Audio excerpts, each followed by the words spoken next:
Hola, ¿qué tal? ¿Cómo estáis?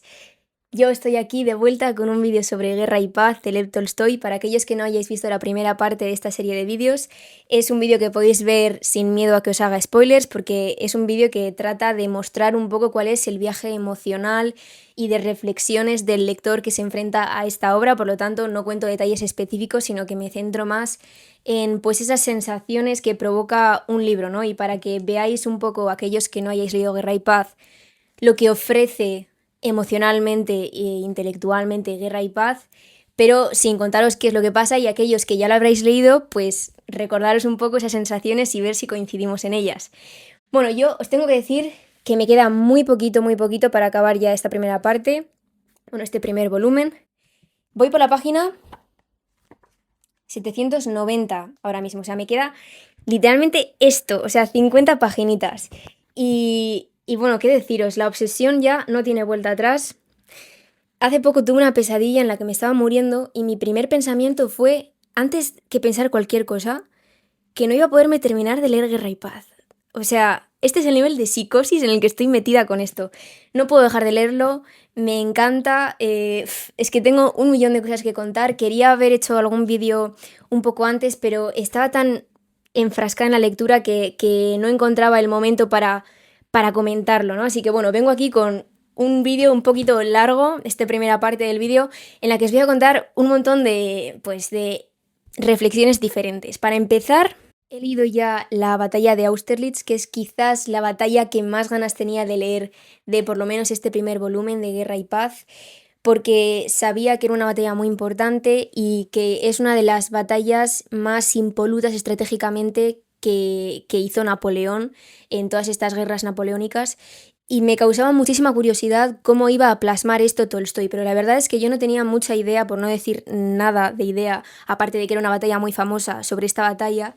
Por lo tanto, antes de leerme toda la parte que correspondía cuando ya vi que estábamos adentrándonos en esta batalla, decidí parar el libro y me vi un par de documentales sobre cuál era pues todos los detalles, ¿no? Porque entiendo que es una batalla un poco complicada, entonces quería saber exactamente cuáles eran, pues, cuáles eran los bandos, cómo se dividieron, en qué aldeas estaban batallando y un poco qué es lo que pasaba en cada lugar. Y la verdad es que me quedé fascinado. O sea, si queréis ver algo que os va a dejar con la boca abierta en cuanto a lo militar, podéis ver un documental sobre esta batalla porque es una cosa bastante heavy. O sea, a mí, ya sé que lo dije en el anterior vídeo, pero me resulta, o sea, no me entra en la cabeza que en estas épocas que solamente tenían mensajeros, se pudiesen llevar a cabo batallas. O sea, ¿cómo puede ser que 75.000 hombres, o sea, se muevan de una forma coherente por un paisaje, ¿sabéis? O sea, sin tener teléfonos o sea, teniendo únicamente mensajeros. ¿Cómo se hace esto? No lo puedo entender, no lo puedo entender, no lo puedo entender.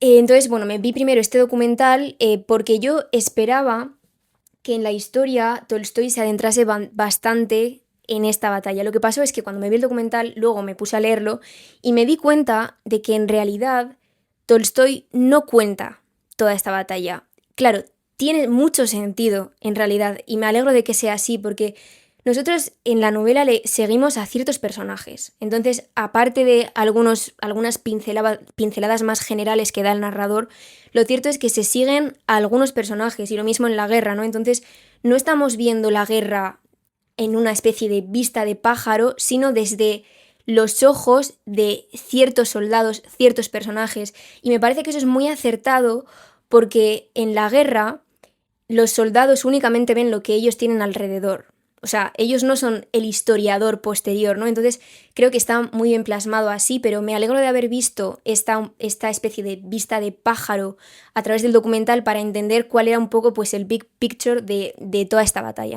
Me pareció increíble cómo relata Tolstoy en esta batalla el papel de la naturaleza, porque es una batalla en la que la niebla jugó un papel muy importante, sobre todo en desfavor del bando ruso y austriaco y a favor del de Napoleón. Y me recordó muchísimo a la Ilíada, porque claro, tienes la niebla, que es una cosa totalmente fuera del control humano y que parece que los dioses de alguna manera están cogiendo hilos, ¿no? Moviendo hilos desde arriba, desde las nubes, y están decidiendo prácticamente a quién le van a dar la ventaja. Esto me recordó muchísimo a la Ilíada. Y también en el documental hubo una cosa que dijo uno de los historiadores que estaban hablando sobre la batalla que me dejó muy pensativa que quiero compartir con vosotros. Vale. Aquí está. Es una cita de uno de los historiadores que estaba comentando cuál fue el plan de Weyrother, que fue un poco la cabeza estratégica de toda esta batalla para la parte del bando de Rusia y Austria, del Imperio Austriaco, y fue un plan estratégico que evidentemente falló, como luego se ve en la historia, ¿no? Pero bueno, esto es lo que decía el historiador. Ningún plan sobrevive al contacto con el enemigo. Y parece una frase muy simple, pero lo que está intentando expresar es que las batallas son totalmente imprevisibles y a pesar de que el mayor estratega se piense que sabe a lo que está respondiendo, a las hipótesis que él está respondiendo en su plan, porque claro, tú partes de una idea de lo que el otro bando va a hacer, ¿no? Y entonces a raíz de esa idea que tú tienes vas creando un plan de acción, pero claro, cuando realmente vas ahí y te enfrentas en la realidad, en el terreno, en el barro, a ese enemigo, te puedes dar cuenta en el primer segundo que todo lo que tú has pensado sobre él, sobre lo que va a hacer, es erróneo. Y entonces todo lo que has pensado desaparece, ¿no? Y me parece muy fuerte que en la guerra los soldados tengan que exponerse pues, a la muerte con una probabilidad totalmente ficticia de los estrategas de creer que tenemos un 60% de ganar esta batalla porque creemos que sabemos lo que va a hacer el enemigo, pero es que en realidad nadie lo sabe, ¿no? O sea, nadie sabe de verdad qué es lo que hace el enemigo. Y además, una vez te enfrentas al enemigo, yo creo que emergen imprevistos humanos, en el sentido de que quizás tú has pensado que tus soldados van a ser capaces de enfrentarlo de una forma audaz o de una, pues con valentía, ¿no? Y de repente llegan y se dan cuenta de que les da miedo y entonces ya no son capaces de llevar a cabo el plan. Entonces me pareció que esta frase como que engloba un poco toda esa sensación de mentira que es lo que pasa antes de la batalla en la cabeza de los soldados y en la cabeza de los dirigentes. Y hablando un poco de los dirigentes, también me llamó la atención bueno, en lo que he leído hasta ahora de Guerra y Paz y un poco en lo que he ido investigando aparte, cómo los altos cargos en estas guerras, que evidentemente tienen una responsabilidad sobre sus batallones, pero no son Dios, si por algún casual el bando contrario es mejor que ellos y los acorrala, digamos, y ellos se rinden, son llevados a consejos de guerra en los que son juzgados por cobardía, cuando muchas veces, o sea, ¿quién tiene la culpa de que hubiese niebla en una batalla, ¿no? O sea, ¿tiene culpa el alto dirigente de X batallón que no fue capaz de dar 2 pasos y de ver a quien tenía delante por la niebla? ¿Y cómo podemos determinar que esta persona es responsable porque todo Rusia se haya ido al garete, ¿no? O sea, me parece que este tipo de consejos de guerra muchas veces acababa siendo un lugar en el que limpiarse la conciencia de los propios ciudadanos o de los altos dirigentes que estaban por encima de los que estuvieron en la batalla, para quitarse ellos la culpa de lo que podía haber pasado y que ponen toda la responsabilidad en un alto cargo y lo sacrifican un poco, digamos, ¿no? Para mantener su honra y su dignidad. Y esto me parece un error. Aunque evidentemente tengan una cierta responsabilidad, ¿no? O sea, evidentemente si eres un alto dirigente y no estás haciendo nada de lo que tienes que hacer por evitar que tus soldados se mueran, pero es que claro, por ejemplo, en uno de los batallones, el general Mack, que era un austriaco, estaba totalmente rodeado por los franceses y en el momento en el que ya lo único que podía hacer era hacer que sus soldados muriesen porque no tenían forma de ganarles a los franceses, él decide, o sea, echar las armas al suelo y decir, vale, me rindo. Y entonces le juzgan porque se rinde. O sea, preferimos como nación, me refiero aquí pues a los rusos, ¿no? En este caso, que mueran todos esos soldados, esas personas rusas. O sea, ¿qué es esto? Es que no lo puedo entender. O sea, no sé si es que yo estoy muy separada de la guerra o que soy una ilusa o que soy muy naif, pero de verdad, o sea, me parece... O sea, si ya está mal de por sí la guerra, que luego existan consejos de guerra para echar culpas a gente que no tiene culpa, pues ya es que me parece el colmo de los colmos, sinceramente. Pero me ha encantado la batalla de Austerlitz, me encanta cómo está contada, me encanta cómo te mete ahí, o sea, tú estás ahí, estás pisando el barro de la batalla, estás con la niebla anotándola en la cara, estás ahí exactamente, o sea, y esto es lo que consigue Tolstoy. Y luego, ahora, bueno, esto ya lo leí hace un tiempo, en verdad, esta parte de Austerlitz, como podéis ver, y ahora ya estoy en una parte más de la paz, y yo en un primer momento pensaba que las partes de la paz me iban a aburrir en comparación con las de la guerra. Este es un poco como el prejuicio con el que yo venía al libro, yo creyéndome, pues eso, que la guerra era algo que a mí me iba a emocionar más leer. Pero la verdad es que no es así. Y no es así porque en la paz también hay guerra, en el sentido de que en la paz cada uno de nosotros tenemos nuestras pequeñas guerras, ¿no? Y esto lo puse aquí, no me acuerdo exactamente cómo, pero sé que escribí algo de esto en mi diario de lecturas, voy a buscarlo. Aquí está. Y cuando vives en la guerra, solo tienes energías para sobrevivir, pero en la paz vives con todos tus sentidos y el mundo gana dimensión porque no es solo el sonido de una bomba. Llevamos muchas guerras en el corazón aun sin estar en el campo de batalla y eso se explora en la paz.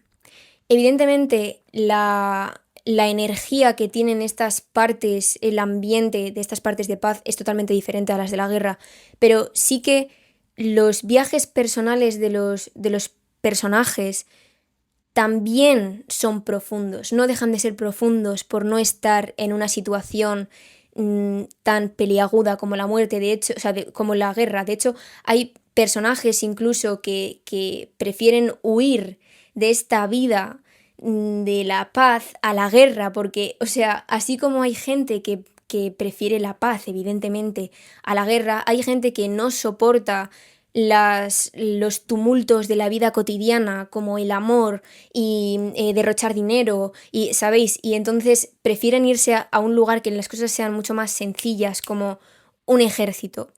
Y es muy interesante ver cómo en ambos mundos, en el mundo de la guerra y en el mundo de la paz, puede haber personajes que tienen transformaciones tan grandes y momentos de darse cuenta pues de la trascendencia, ¿no? Y tener viajes tan profundos emocionalmente. Estoy disfrutando también muchísimo las partes de la paz y como os digo, y es que me quedan 50 páginas para terminar este volumen. Lo último que os quería comentar por ahora es que, como podéis ver, he cambiado el sistema de post-its. Os voy a explicar un poco qué es lo que ha cambiado, porque es que al final me estaba dando cuenta que estaba siguiendo un patrón bastante claro de qué tipo de cosas estaba marcando y he pensado pues que era mejor ya distinguirlas bien y que quedase un poco más ordenado todo para cuando luego quieras revisitar el libro. Entonces, bueno, pues he hecho aquí una pequeñita leyenda, no sé si se verá, pero bueno, tengo aquí en morado, tengo las escenas memorables, escenas que sé o sea, que son obras maestras de la literatura y que puedo volver a ellas y exprimirlas al máximo y que podría escribir páginas y páginas y páginas sobre por qué esa escena es increíble. Esto siempre tengo un post-it para este tipo de escenas en mis libros de literatura y bueno, pues están aquí marcados en morado. Luego tengo en rosa reflexiones sobre la filosofía de la historia de Tolstoy, que es algo que me interesa mucho. Y luego tengo en amarillo la paz, partes de la paz que me han fascinado. Y en naranja partes de la guerra que me han fascinado. Entonces, bueno, yo sinceramente lo que no me puedo creer es que esté a punto de terminarme este tomo y que haya sido tan increíble y que todavía me quede esto para gozármelo. O sea, no lo puedo entender. Es que a esto es a lo que me refería cuando hice el primer vídeo, el anterior vídeo de Leyendo Guerra y Paz. No me da miedo que tenga 1800 páginas, porque yo ahora mismo, o sea, si tuviese un tercer tomo, es que me lo gozaría todavía más, ¿sabéis? O sea, por mí como si no tuviese fin. O sea, soy feliz. Soy feliz. Así que bueno, pues os iré contando un poquito más adelante. Seguro que la próxima vez que hable con vosotros me he terminado ya este primer volumen.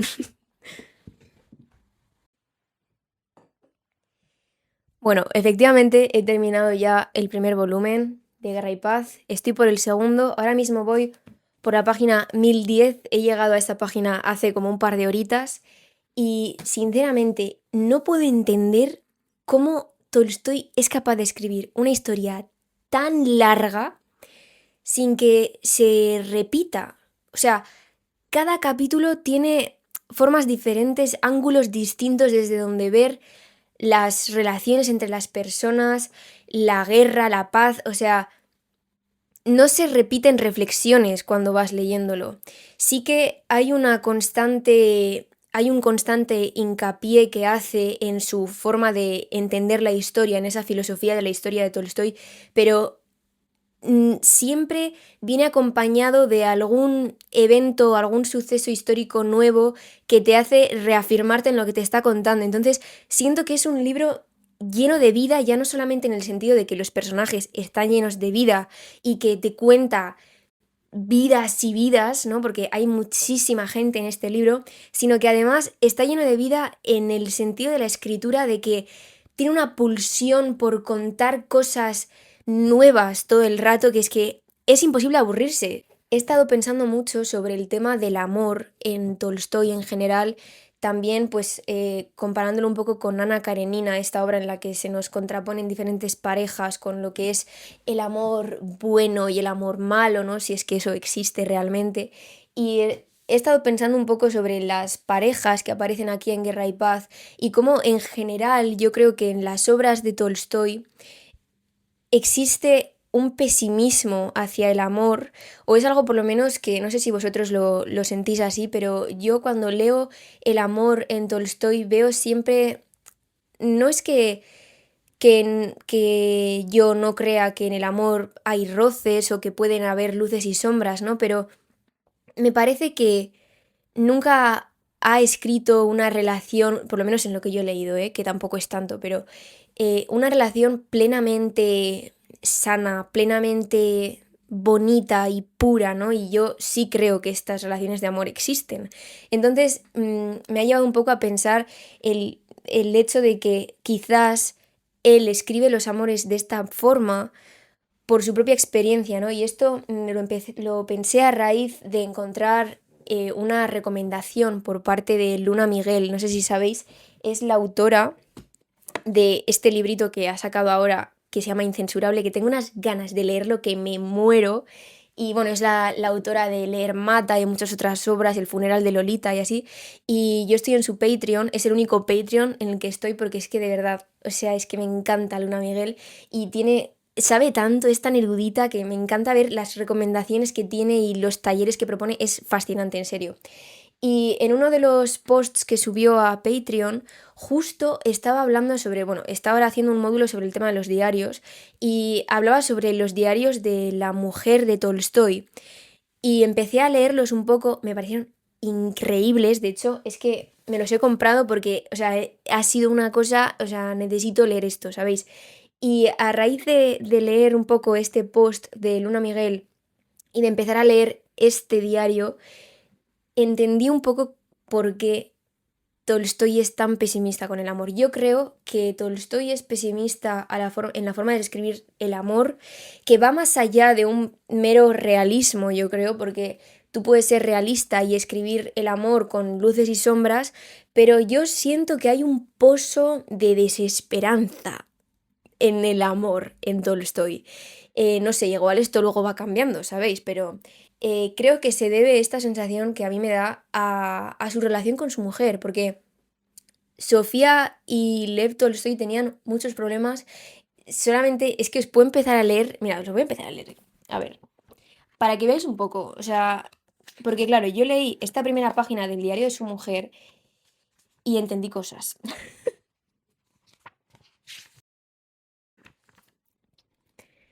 Mirad, el diario de su mujer empieza así. Otra vez el diario. Qué triste tener que retomar los viejos hábitos, abandonados cuando me casé. Solía escribir cuando me sentía mal. Supongo que ahora lo hago por idéntico motivo.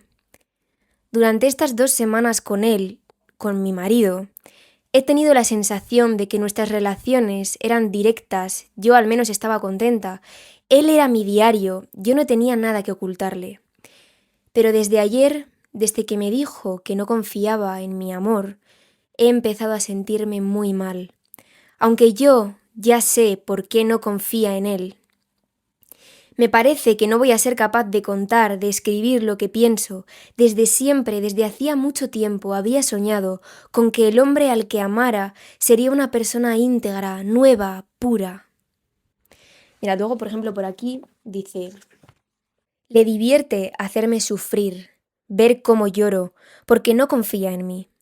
Le gustaría que yo hubiera tenido una vida como la suya, que hubiera experimentado tantos males como él, para que pudiera apreciar mejor el bien. Instintivamente le molesta que haya alcanzado la felicidad sin tener que esforzarme y que le aceptara a él casi sin pensarlo, sin sufrir. Pero no voy a llorar, por amor propio. No quiero que me vea sufrir, que piense que todo me resulta sencillo. O sea, con solamente esto yo creo que podéis ver ya el peso frío y complicado que sería el amor entre Lev y Sofía. Creo que también se dejaban diarios mutuos, tenían varios diarios, unos diarios para que se los leyesen entre ellos, que los encontrasen y que viesen las cosas que escribían los unos el uno del otro. O sea, era una situación muy extraña. Entonces, yo creo que probablemente, a ver, todo en la vida nos influye y a los escritores todavía más. Entonces, yo creo que seguramente Tolstoy, de alguna forma, esta situación, esta vivencia suya con su mujer, se habrá colado en su forma de escribir el amor. Entonces, yo creo que quizás esa es la razón por la que yo encuentro ese pozo pesimista. Por otro lado, ayer leí una parte que me dejó boquiabierta porque leí la parte del bombardeo de Smolensk, creo que es el pueblo, que creo que fue como la primera batalla así grande de la invasión napoleónica hacia Rusia ya en 1812. Y Dios mío, ¿sabéis qué pasa? Que es que de verdad yo me siento como una persona más del pueblo. O sea, Tolstoy te mete en el pueblo, de repente eres un campesino, literalmente estás haciendo tu vida y al igual que ellos, que es que no se esperan lo que viene, no se esperan el cañonazo, de repente tú también te sorprendes. O sea, te sorprendes porque no te esperas lo que te va a contar, no te esperas dónde va a caer la bomba, a quién le va a dar o a quién no. Y captura esa sensación de estar ahí sin poder hacer nada, viendo cómo tu pueblo se destruye. Y hubo una frase, no una frase, sino más un suceso que cuenta en nada, en una línea, pero solamente con eso ya se ve que es un gran escritor, para mí. Mira, os lo voy a leer. Eso, como digo, pues hay un bombardeo, ¿no? Y entonces dice esto. ¡Ay, ay, ay! Bramó la multitud haciendo eco al techo del granero, que al desplomarse desprendió un fuerte olor a pan a causa del trigo quemado. Vale, y diréis, a ver, Ainhoa, ¿por qué? ¿Por qué te gusta esta frase? Bueno, pues es que a mí me parece una locura que cuente la desolación de esa gente que está viendo cómo se cae el granero y que haga hincapié en el olor a pan, ¿vale? Porque para mí aquí está la dicotomía total entre que exista vida en un pueblo justo antes de que caiga la bomba y el después. O sea, el olor a pan contrapuesto al olor a humo y al olor a pólvora. Esa dicotomía de que a él se le ocurra explicar cómo se huele el pan cuando cae la bomba, para mí eso es increíble. Es increíble. Y son detallitos como estos que a mí me hacen pararme en la lectura y sentirla, ¿sabéis? Porque no es lo mismo que diga y cayó una bomba en el granero que te ponga a la gente ahí alrededor viendo cómo cae y oliendo el pan. El pan que ya nunca más se va a hacer en ese granero porque ha desaparecido en ese segundo. Ese granero nunca más va a existir. Y es la última vez que en ese lugar va a oler al pan hecho en ese pueblo.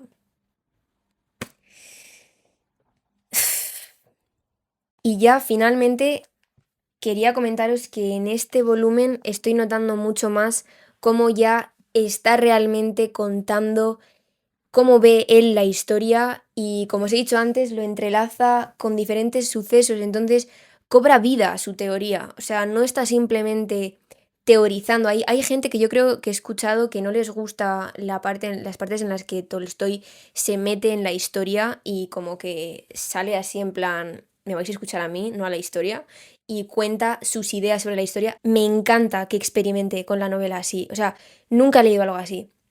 Es como romper la cuarta pared en la pedazo de obra, que la rompa las veces que quiera. Creo que hay gente que podría decir que esa teoría de Tolstoy sería mejor que no la explicase y que simplemente la dejase lucirse a través de la escritura y que cuando tú termines el libro entiendas esa teoría solamente a través de la historia, ¿no? Pero a mí no me parece mal que haga esta mezcla de géneros entre ensayo e historia puramente narrativa, porque me parece que lo potencia, ¿sabéis? Y no me parece que esté hecho de una forma, o sea, me parece que está hecho con muy buen gusto, evidentemente. No me parece que sean escenas en las que no casa que él salga a contarlo. Normalmente lo cuenta pues antes de explicar qué es lo que está sucediendo históricamente. Entonces me parece que entra muy bien y que te hace todo el rato recordar un poco, o sea, ponerte en el lugar de esa teoría y leer el libro a través de esa visión, que es la visión mediante la que lo escribió realmente Tolstoy. Y a raíz de esto, de esta idea de pues toda la teoría de la filosofía y la historia de Tolstoy, os recomiendo mucho este libro de Isaiah Berlin. Isaiah Berlin es brillante, ¿vale? O sea, es increíble, es un filósofo y tiene aquí un ensayo que se llama El erizo y el zorro.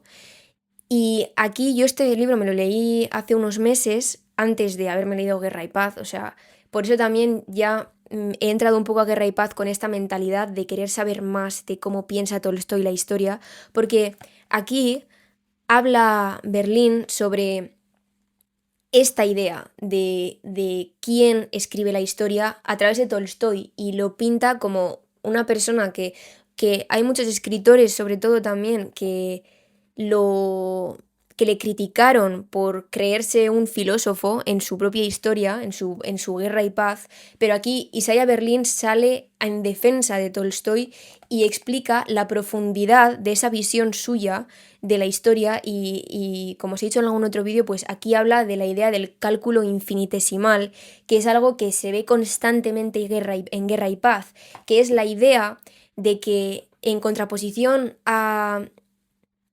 ideas de algunos historiadores que Tolstoy diría que son ingenuos, que creen que la historia se crea y se mueve a través de figuras muy importantes como Napoleón. Esto es, Napoleón decidió tal, por lo tanto, en la historia ocurrió tal. Él dice que la historia no es escrita por estas figuras históricas grandes, sino que a todos los acontecimientos que se tienen en cuenta en la historia, una vez han pasado desde esa perspectiva del tiempo, se les dan sentido a través de estas figuras. Es decir, Napoleón hizo tal, pero en realidad la historia no se escribe así. La historia es una mezcla de casualidades y de intenciones, de miedos, de amores, de millones de sentimientos y de cuestiones en la vida de cada uno de los soldados que estaban ahí, de cada una de las personas que estaban en el ministerio, o sea, todo el mundo influye en la historia y por eso él habla del cálculo infinitesimal, de cómo se pueden contar y contar y contar y contar las razones por las que algo sucedió como sucedió hasta tal punto que no se puede llegar a entender por qué sucedió así, a pesar de que los historiadores quieran darle revestir la historia de esa racionalidad de, no, claro, la batalla de no sé qué, no, en la batalla de no sé qué no ganó no sé quién porque no sé qué. Pero claro, Tolstoy dice, no, no, porque no sé qué no, porque Pepe tuvo miedo, Juan no sabía dónde ir, no sé quién tenía en su casa una situación en la que estaba pensando en la guerra y entonces no pudo acertar cuando tira con la escopeta, ¿sabéis? O sea, Tolstoy pone en perspectiva cómo cada minúscula situación de cada uno de nosotros estamos troceados en cachos infinitos de las razones por las que hacemos las cosas. Entonces, claro, no podemos coger a una figura como el héroe, ¿no? Como Napoleón o el zar Alejandro, y decir que la historia son ellos. Entonces, para entender con esta profundidad lo que dice Tolstoy, eso, yo os recomiendo mucho El erizo y el zorro. Pero de todas formas, lo explica él, o sea, esta es una forma más de racionalizar lo que cuenta, ¿sabéis? Pero solamente con leer Guerra y Paz esto ya se ve y me parece que es una idea súper potente. O sea, me encanta. Nunca había pensado la historia así hasta que vi cómo Tolstoy la pensaba. Por eso me sorprende que haya tanta gente que pase un poco de esta cuestión cuando lee Guerra y Paz, o en general gente que le criticó su teoría. O sea, me parece que es una forma súper innovadora de pensar la historia, además, que tiene en cuenta cada minúscula cosa, ¿no? O sea, yo creo que si pensamos en nuestra vida, en por qué tomamos las decisiones que tomamos, por qué estudiaste lo que has estudiado, o por qué estás leyéndote el libro que te estás leyendo, pues que si te pones a hilar el por qué, hay infinitas causas, ¿no? O sea, porque cuando yo tenía 2 años me caí y me manché de verdín el pantalón y entonces he tenido una sensación de vergüenza el resto de mi vida cuando me he caído. Y entonces, y me estoy leyendo un libro sobre la vergüenza, ¿sabéis? O sea, que hay muchísimas causas pequeñas que nos llevan a donde estamos hoy en día. Y bueno, con esta chapa ya me callo. Decir que me está encantando Guerra y Paz es algo que he dicho ya 400 veces. Si no se puede notar ya, pues no sé cómo explicarlo otra vez. Creo que igual termino este vídeo aquí y dejo lo último que me queda de Guerra y Paz para otro vídeo más. Y bueno, pues me encantaría saber, creo que algunos de vosotros estáis leyendo también Guerra y Paz ahora mismo, qué os está haciendo sentir, qué partes os están fascinando, si no todas, como a mí, porque es que no, o sea, mirad esto, o sea, esto. Cada uno de estos post-its soy yo haciendo, ¿sabéis? O sea, esos momentos tan especiales de la lectura de que te hacen sentir vivo. O sea, a mí Guerra y Paz me está haciendo sentirme viva y está haciéndome amar tanto ser lectora. O sea, es que ser lector es lo mejor del mundo. Y con esto ya dejo aquí el vídeo. Os veo en el siguiente. Agur.